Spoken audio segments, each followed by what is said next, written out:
পার্বত্য জেলা বান্দরবানে ভিড় করছেন পর্যটকরা। এ বিষয় নিয়ে আরো বিস্তারিত খবরাখবর জানবো সহকর্মী ইয়াসিনুল হাকিমের কাছ থেকে। ইয়াসিন, ঈদের ছুটিতে পর্যটন কেন্দ্রগুলোতে স্বাভাবিকভাবেই পর্যটকদের একটা ভিড় থাকে। ঈদের লম্বা ছুটি প্রায় শেষ, তো কি দেখছেন আপনি? কেমন চাপ আছে ঢালাইয়ের সেরা প্রিমিয়ার সিমেন্ট পর্যটকদের?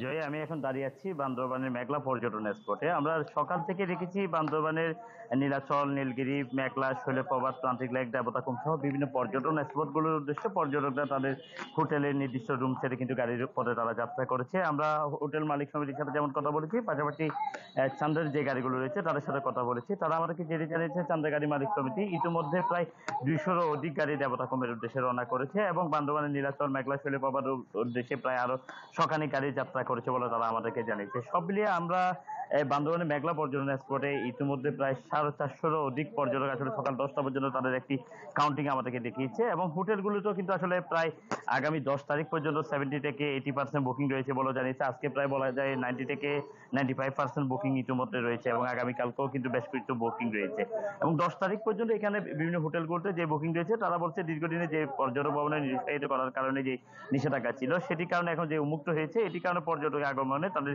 সেই ক্ষতি তারা পুষিয়ে তুলতে পারবে বলে মনে করছে।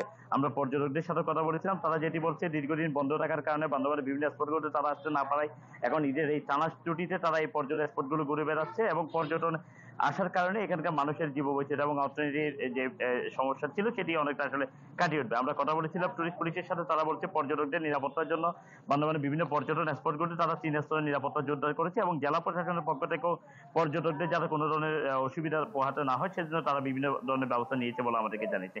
সব মিলিয়ে কিন্তু আসলে পর্যটনে মুখরিত হয়েছে পর্যটন নগরী বান্দরবানের বিভিন্ন পর্যটন স্পটগুলো। জয়। ইয়াসিন, ধন্যবাদ আপনাকে। বান্দরবান থেকে যুক্ত হয়েছিলেন সহকর্মী ইয়াসিনুল হাকিম।